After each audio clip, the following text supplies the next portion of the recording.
class, let's start our day with opening prayer. So, repeat after me, okay? In the name of the Father, the Son, the Holy Spirit. Amen. Jesus, as I work and rest and play,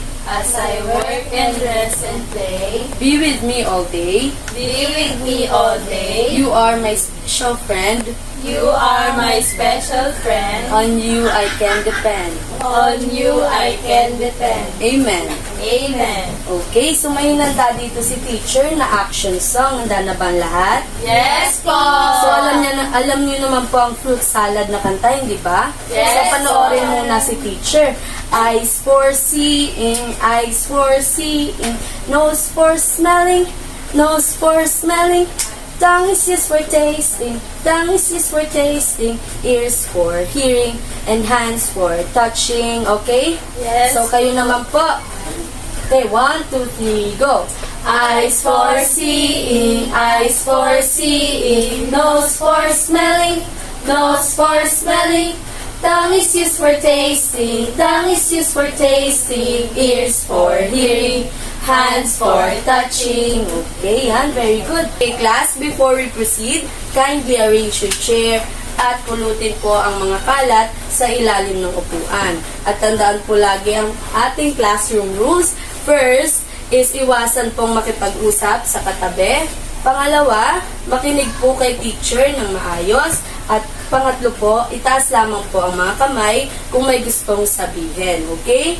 So, natatandaan niyo pa po ba ang ating topic last time? Yes. Natatandaan pa po ba? Okay, LJ? Teacher, about po sa human body part. Okay, human body parts. Tignan nga natin kung natatandaan niyo pa yung mga human body parts natin. My body, my roots. Pakibasa nga po. My body parts. Okay, sabi din dito, match the body parts given to the child's body parts by drawing a line. So, sino pong gusto sumagot kung saan naka-pwesto ang ating mga mata? Okay, anak. Tin, tayo.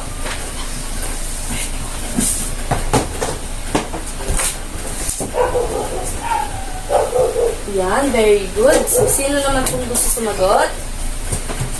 Okay, tumayo. Freeze. Sa body part.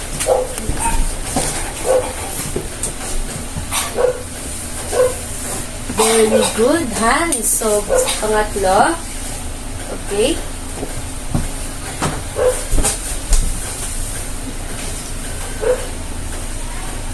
Yan, very good. So, sino pa po?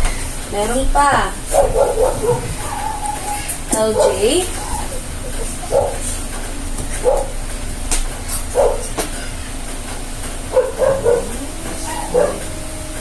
Okay, meron pang 4. Sino pong gusto sumagot? Tin.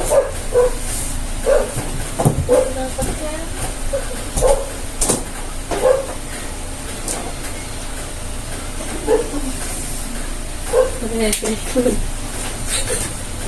Reese.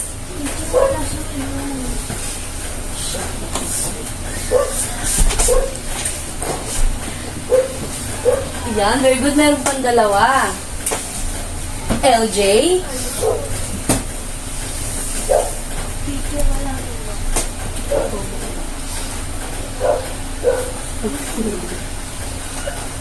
Yan, very good. Meron pa. Last.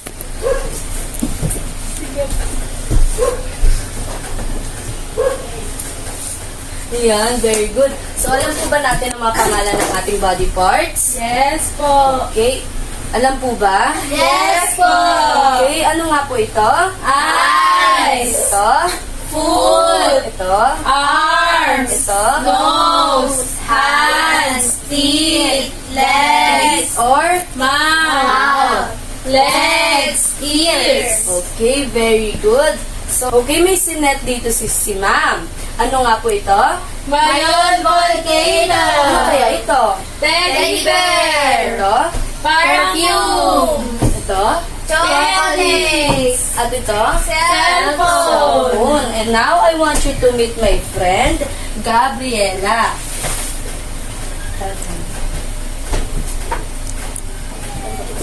And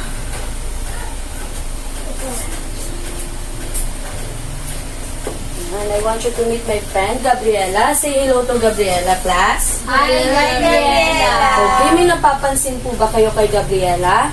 Opo. May napapansin po ba? Yes po. Okay, ano kaya ang napansin ninyo? Kulang po yung niya, body parts po. Okay, very good. So, ngayon, tutulungan niyo si teacher na hanapin ang mga nawawalang body parts ni Gabriela. So, anong body part kaya ang gagamitin ni Gabriela para makita ang magandang tanawin ng Mayon Volcano? Ano kaya? Okay na, Chris? Ano kaya? Eyes po. Pwede ka bang tumayo at i-place ang mata kung saan nakalagay ang mata ni Gabriela?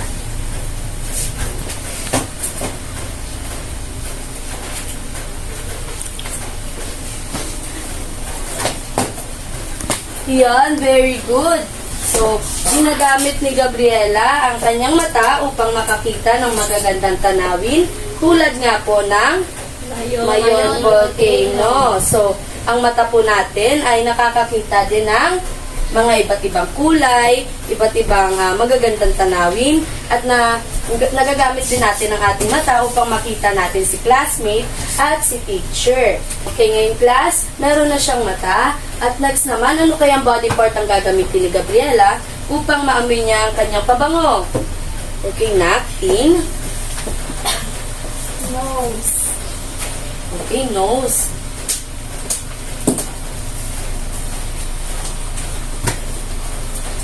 Yan. Ay.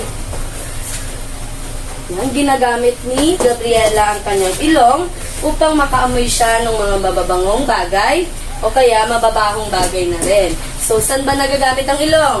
Pang-amoy po. Okay, very good. Pangamoy lang ba? Yes po. Saan ka humihinga? Saan ka humihinga? Okay. Okay. So, ginagamit din natin ang ating ilong para makahinga rin ng maayos, di ba?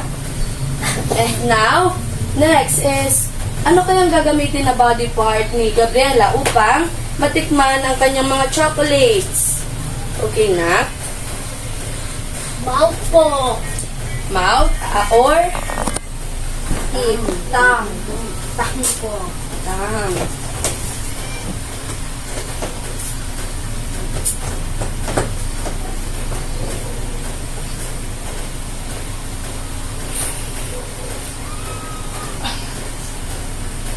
Yan, very good. Ginagamit ni Gabriela ang kanyang tang upang makalasa siya ng mga pagkain. And next, ano kayang gagamitin ni Gabriela upang makinig siya ng mga music niya sa kanyang cellphone? Ano kaya? Okay na, please.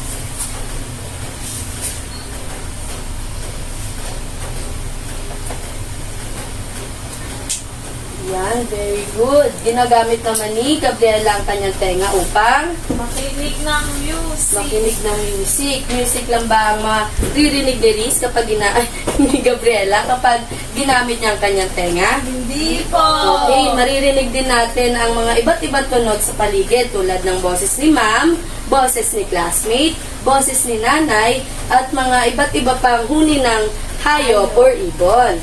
So next and last, ano kayang gagamitin ni Gabriela upang mayakap niya ng mahigpit ang kanyang teddy bear? Okay na, LJ? Yung hands po niya, teacher. Okay, hands.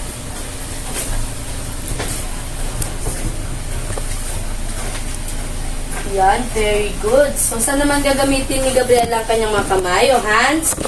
Pang-touch po. Pan-touch. So, sa pag-feel lang ba ng texture, nagagamit natin ang ating mga kamay o ang ating spoon? Saan pa kaya? Sa pag-feel po ng temperature. Very good. Sa pag-feel ng temperature tulad ng Mainit. mainit na gatas sa tinitimpla ni nanay tuwing umaga. Okay, now, buo na ang body parts ni Gabriela. Gawin nga po ang good job gaps dahil nagawa ninyo ng tama ang inyong dapat gawin. G-O-O-D-J-O-B, good job. Good job. Okay, kayo naman. G-O-O-D-J-O-B. Good job! Good job! Okay. Now, I want you to sit properly. And I will divide you into 5 groups. Okay, group 1, 2, 3, 4, and 5. As I give you your materials, gusto ko pong gawin nyo to ng tahimik at may kooperasyon. Dahil kung hindi nyo to gagawin ng tahimik, babawasan ko po ang points ninyo. Okay po ba? Yes po, teacher.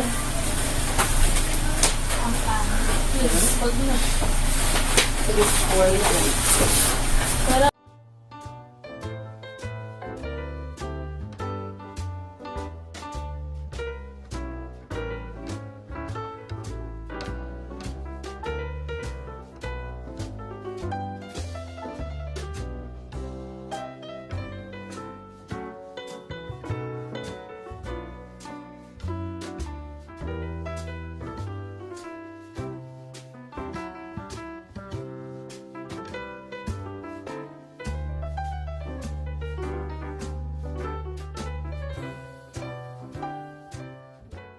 Okay, tapos na po ba lahat? Yes, teacher. Okay, group 1, 2, and 4. Meron po kayong, siguro po kayo muna ang mauuna. Group 1, 2, 1, 2, and 4. 3 and 4, okay. Group 1, pwede po ba dito muna pwede ka muna umupo, be. So, dito po, may mga color po na nakalagay dito. Pinulayan ko lang po siya base sa mga color na nakalagay. Okay, ang ginawa mo? Nilagyan ko po ng color. Dahil sabi ko dito, Okay, kasi nabasa mo dito ay blue. At dito naman, red. Dito. yellow, green, and black. Eh, kung wala kayang nakalagay dito ng mga kulay, ano kaya sa tingin mong gagawin mo? Ikaw bang magdidesisyon kung anong kulay yan? Opo. Okay, so yung apple mo magiging orange. Opo. Okay. So, very good, group 1. Bigyan nga po ng good job clap. G-O-O-D-J-O-B. Good job. Good job. Okay, group 2 naman po. Sa akin, teacher, list down 5 objects that have a good smell and 5 objects that have bad smell. Sa good smell po, number 1, perfume. Number 2, foods, flower, yung downy din po, tsaka yung fresh air. Sa bad smell naman po, bad breath, body odor, fart, poop, tsaka po fish. Okay, very good. Anong ginamit mong body part para masabi mong itong mapabango at Nose itong ko. mababaho? Nose ko po. Okay, very good. Good job clap nga po para sa group 2. G-O-O-D-J-O-B. Good job. Good job. Okay, group 3 naman po. Ay, group 3 ba yan? Ayun na sila. Group 4 yan. Sige, group 4 muna. Hindi na po siya. Grabe naman yun. Direction ko, teacher. Draw or illustrate the food that is as in the box. Yung una po is sweet. Ang pinili ko pong treats ay candies. Dito naman po sa pangalawang box is sour. Lemon po. And sa salty naman po is tuyo or dried fish. And sa bitter naman po, vegetable, ampalaya po. Okay, very good. Anong ginamit mong body part para masabi mong itong matamis o maasim? Taste po. Ang body part. Tongue po. Okay, Tang. Very good. Good job clap nga po para kay Gabriela. G-O-O-D-J-O-B. Good job. Good job. Okay, ngayon naman sa group 3. Ang group 3 naman po, ang task ng group 3 ay i-act at gagawa nila ng tunog ang animals na napunta sa kanila. Okay, ready na ba group 3? Yes po. Okay, gusto ko pong i-act at marinig ang tunog ng ano yan? Animal yan? Cow. Cow, very good. Gawin nga po. Ganito po yung sound ng cow based po sa narinig ko. Tumatawa po ba ang cow? Hindi po. Okay po, ulit nga po. Ganito po yung sound ng cow. Moo! Moo! Okay, very good ang husay. Good job, clap nga po.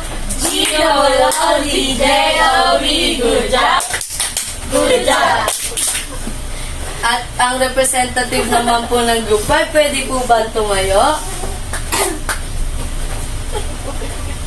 Okay. Ang task naman po na napunta sa group 5 ay huhulaan niya ang nasa loob ng mystery box ni teacher na touch it, guess it box. Pwede po bang tumingin ka muna doon para hindi mo mahulaan ang ilalagay ni teacher? So, ang gagawin mo po, pwede ka nang marap na. Ang gagawin mo, ipapasok mo ang kamay dito sa gilid. May mga butas dyan. Ito sa silid. At ang gagawin mo, ifi-feel mo kung anong texture nung nasa loob ng box. At huhulaan mo, meron ka lang 2 attempts para hulaan kung ano yung nasa loob. Okay? Tipo. Okay, you may start.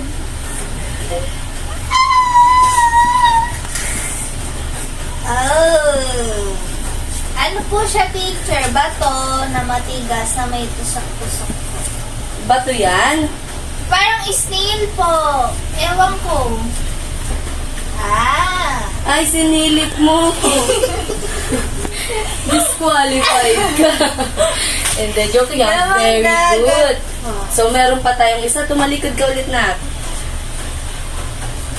Okay, pwede ka nang humarap. Dahan-dahan lang ha, nangangagat yan.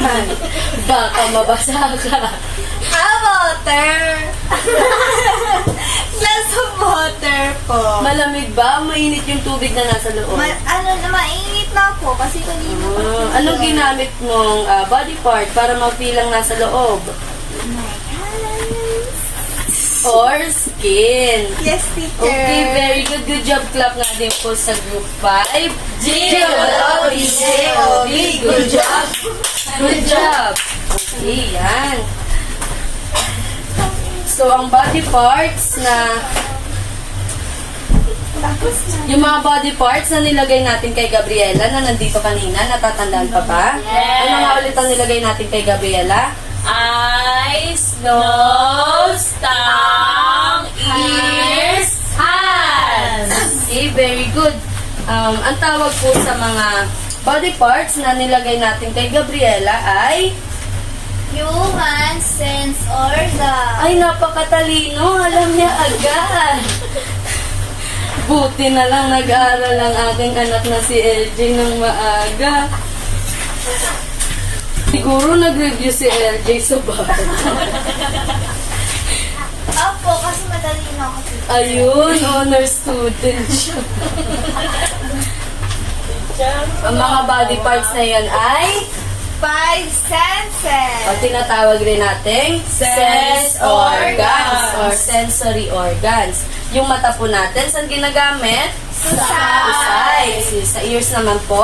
Hearing. Okay, sa touch naman po. Ay, sa arms naman po, sa hands? Touch. Okay, sa tongue? To taste. Yung nose natin? Smell. Okay, I want you to close your eyes at sabihin sa akin kung anong nakikita ninyo. Wala po, teacher. Okay, hindi tayo nakakita. Kung nakapikit tayo o wala tayong mga Mata. mata. O yung sa tenga naman natin, takpan nga po natin. May naririnig po ba tayo o wala? Wala po. Wala kasi Nakatakip yung nakatakip. ears. So, sa arms naman natin, o sa hands, ano? Gusto kong ibagayway niyo ang inyong mga arms. Yan. Isa tang naman po. Yan, very good. Tapos sa nose naman po, i-point nga po yung nose ninyo. Pango o matangos? Matangos. Okay, very good. Sopla po. Hindi mo itanong si teacher, paano na lang kung wala yung sense of sight or sense of hearing natin? Tingin nyo ba, mapanood pa natin ang paborito nating cartoon sa TV? Hindi na po. Kasi, Wala na po sight ang hearing. okay, and Paano na lang kung wala tayong sense of taste and sense of smell?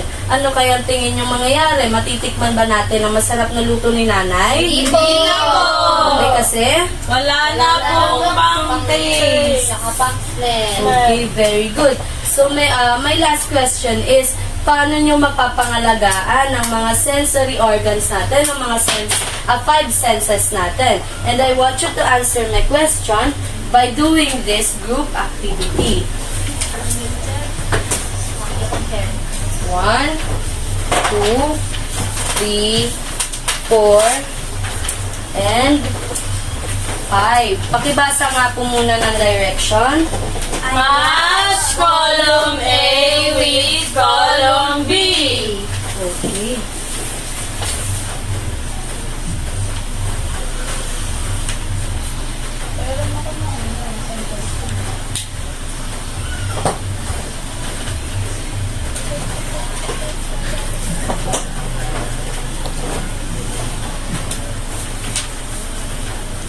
Teacher, tapos na po ako.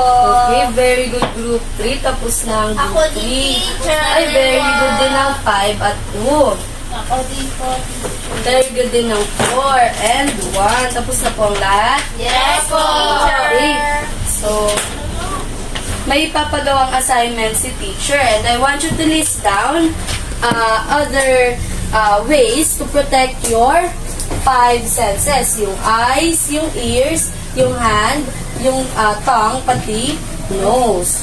And that's all, class. See you tomorrow. Thank you po, teacher.